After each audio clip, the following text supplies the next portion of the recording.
Hey guys, it's Brad from CameraSharp.com. Today we're going to be doing a very easy tutorial on how to remove objects from photos. Now there's many different ways you can do this as you would imagine. We're going to cover two of the ways. One of them is using the clone stamp tool and one of them is using the content aware tool. Now I believe the content aware tool came in with CS5 or CS6, so I'm not sure which one specifically, but if you have an older version like CS4, you're not going to be able to use the content aware, but you will be able to use the clone stamp tool.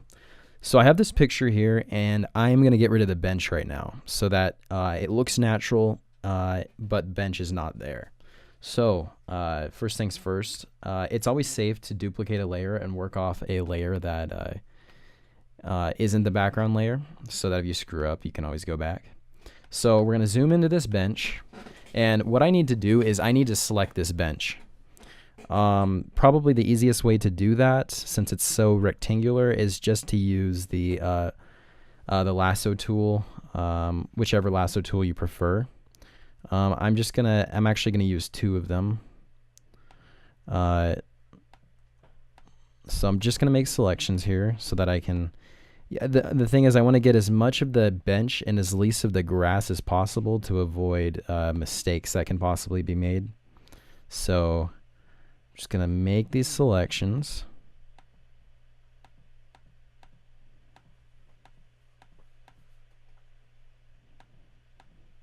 And I keep holding shift so that I'm able to continue to add on to my selection tool,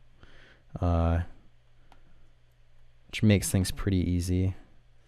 I'm actually going to go back because I'm not satisfied with that.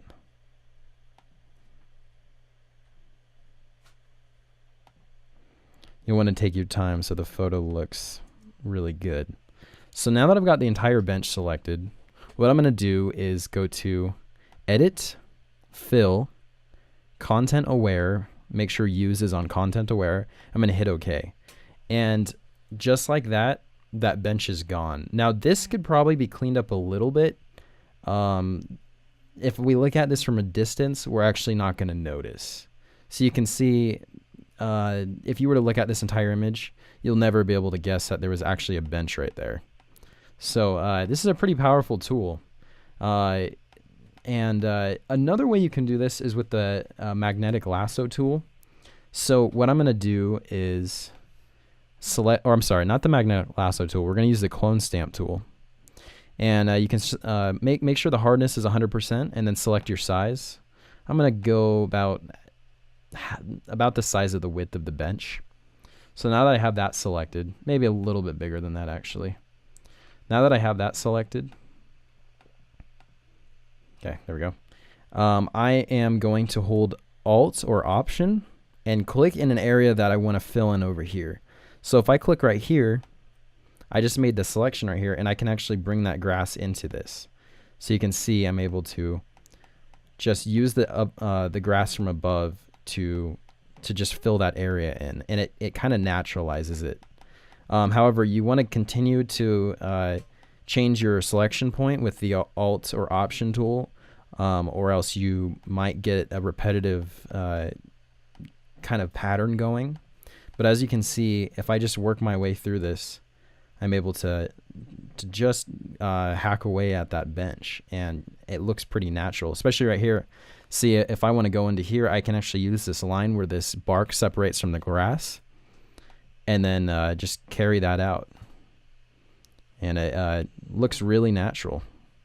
You do want to be careful though. Like I said, you want to keep reselecting, or that's going to happen. It's actually picking up this bench. Even though we erased it, it's taking the previewed image of it. So now that this is all cut, we can use it. But you can see like that bench is just slowly getting faded away. Some people like to use this whenever the clone or whenever the fill tool is failing you. This usually is there for very small fixes. If you need to fix what the tool did itself, or what the fill tool did and the content aware did, this is a great way to do it. I would recommend not holding your finger on the mouse for too long so that you can just get a fresh preview. You can see how this pattern is starting to develop because I haven't reselected. So it's always good to break that up. But I'm just going to keep going at it, and this eventually will be gone. So anyway, it's a pretty simple tutorial. Both of them work great. You just gotta play around with them, see which one works best for you. Don't forget to naturalize the area after you've used these tools, because they can be repetitive.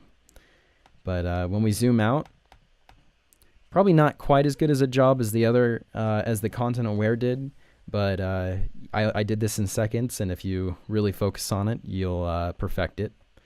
So anyway, I hope this video helps, and have a great day.